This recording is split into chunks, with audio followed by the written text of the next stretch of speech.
Hello guys, last budget season में जब से ये अनाउंस हुआ है कि अगर आप टीडीएस पे नहीं करते हैं तो आपको यहाँ पे पेनाल्टी देनी हो सकती है और आपको जेल भी हो सकती है। तो इसके बाद बहुत सारे लोग पैनिक हैं, वीडियोस तो देख रहे हैं पर उनको समझ में नहीं आ रहा है कि कैसे टीडीएस पे करना है, 20% लगेगा कि 1% लगेगा। तो आज की वीडियो में हम आपका पूरा डाउट क्लियर करेंगे। आपको डरने की कोई ज़रूरत नहीं है, पूरा वीडियो एंड तक देखना। हम डिटेल्स में यहाँ पे बात करेंगे। तो अगर हम बात करें इंडियन क्रिप्टो एक्सचेंजेस की, वजीर एक्स है, कॉइनडीसेक्स है, तो इनमें आपको डरने की कोई ज़रूरत नहीं, क्योंकि वहाँ पे एक्सचेंज खुद ही आपका टीडीएस भर रहे हैं। तो आज की वीडियो में हम बात करेंगे यहाँ पे इंटरनेशनल एक्सचेंज जैसे बाइनेंस है और भी बहुत सारे एक्सचेंजेस हैं इंटरनेशनल। तो उनमें टीडीएस कैसे पे करना है, 1% टीडीएस लगेगा या 20% टीडीएस लगेगा। तो गाइज वीडियो को एंड तक देखिए, और वीडियो को लाइक नहीं किया तो लाइक कर दीजिए, चैनल पे पहली बार है तो चैनल को सब्सक्राइब कर दीजिए। तो वीडियो शुरू करने से पहले सबसे पहले हम यह क्लियर कर लेते हैं कि टीडीएस कब से यहाँ पे लग रहा है। तो 2022 में जब से टैक्स आया था तो 1 जुलाई 2022 से टीडीएस लगना स्टार्ट हो गया था। तो अगर जो आपने 2022 1 जुलाई 2000 पहले से ट्रांजेक्शन किया है तो आपको यहाँ पे निश्चित होना है कि यहाँ पे 1 जुलाई 2022 के बाद जिन्होंने ट्रांजेक्शन किया है उनको यहाँ पे टीडीएस देना है। और एक चीज क्लियर कर लेते हैं, टीडीएस तभी लगेगा जब आप इंडियन हैं और सामने वाला बंदा जो खरीद और बेच रहा है, जो बायर सेलर है, वो भी इंडियन है।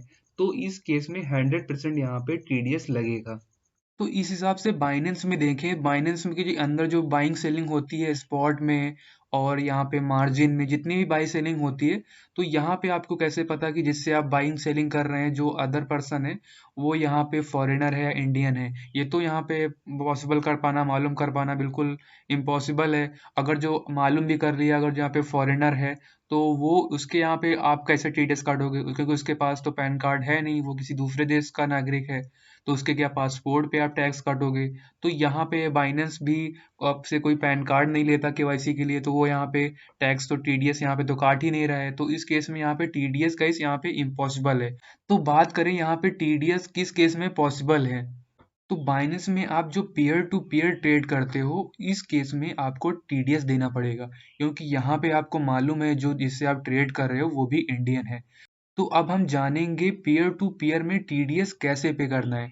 अगर जो आप यूएसडीटी, बीटीसी, बीयूएसडी कुछ भी कोई भी coin peer to peer trading करते हो तो आपको टीडीएस यहाँ पे देना पड़ेगा।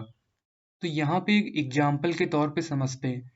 तो आप राम हैं, सपोज कीजिए आप राम हैं, आपका नाम राम है और आपके पास 1,000 रुपए है और आप एक यूएसडीटी कॉइन बाई करना चाहते हैं। और श्याम है जो कि यूएसडीटी कॉइन सेल करना चाहता है, उसके पास 12.5 यूएसडीटी है जिसकी नेट वर्थ 1,000 रुपए की बराबर है। आपके पास 1,000 रुपए है और आप श्याम का यूएसडीटी बाई करना चाहते हैं। तो सबसे पहले आपको क्या करना होगा, तो श्याम से पहले उसका पैन कार्ड मांगेगा, जो राम है वो श्याम से उसका पैन कार्ड मांगेगा और ये अपना पैन कार्ड इसको दे देगा। स्टेप 2 वो क्या करेगा, 10 रुपए टीडीएस काट लेगा। 1,000 का 1% यहाँ पे 10 रुपए टीडीएस बनेगा। तो और 10 रुपए काट के 990 रुपए श्याम के बैंक अकाउंट में भेज देगा। तो इसके बैंक अकाउंट में भेज देगा और यहाँ पे इसको ये जो 12.5 यूएसडीटी है वो राम को भेज देगा।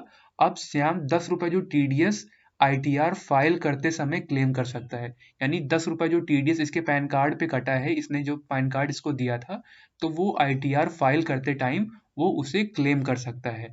तो ये जो आप बायर है ना, इसको ध्यान रखना होगा, आपको भी ध्यान रखना होगा कि जो सेलर सेल कर रहा है उसका आप टीडीएस काटें, उसे ध्यान दिलाएं। तो अगर जो केस रिवर्स होता है, आप सेलर हैं तो आप बायर को पैन कार्ड दें और उससे कहें कि आप मेरे पैन कार्ड पे टीडीएस काट दो। तो बिल्कुल सिंपल सा है, आप समझ जाइए, ठीक है। तो बहुत सारे लोग टीडीएस पे करने से डर रहे हैं, क्योंकि टीडीएस तो आप उसे क्लेम भी कर सकते हो, तो इसमें डरने की क्या जरूरत, आपको टीडीएस पे करना चाहिए। आप इंडियन के नागरिक हो तो आपको नियमों का पालन करना चाहिए। अब उन लोगों की बात करें जिन्होंने टीडीएस पे नहीं किया है, 2022 से बहुत सारे ट्रांजेक्शन किए तो टीडीएस उन्होंने 1 रुपए भी टीडीएस नहीं पे किया, तो वो क्या कर सकते हैं, तो वो यहाँ पे आपने जितने अमाउंट का यहाँ पे ट्रांजेक्शन किया है उसका आपको 20% टीडीएस पे करना पड़ेगा।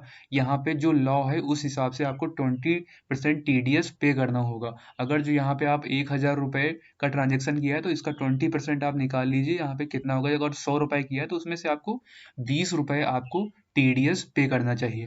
और आईटीआर कैसे फाइल करते हैं, यानी टीडीएस कैसे फाइल करते हैं उसके पैन कार्ड पे, ये सब चीज़ें आप यहाँ पे अपने जो अपना आपका जो सीए है उससे आप कंसल्ट कर सकते हैं। तो आप सीए से ज़रूर कंसल्ट करें, क्योंकि यहाँ पे रूल कभी कभी बदलते रहते हैं। तो आप जितना अच्छा आपको सीए बता सकता है उतनी अच्छी जानकारी आपको कोई नहीं दे सकता। तो आप एक बार अपने सीए से ज़रूर कंसल्ट करें। और टैक्स कैसे कैलकुलेट करते हैं, सारी चीज़ें कैसे करते हैं, तो इसके रिगार्डिंग आप मेरे चैनल पे चले जाइए, वहाँ पे बहुत सारे वीडियो मिल जाएंगे, वो आप देख सकते हैं। तो गाइज मिलते हैं अपनी अगली किसी नई वीडियो में, तब तक के लिए दोस्तों नमस्कार, जय हिंद, जय भारत।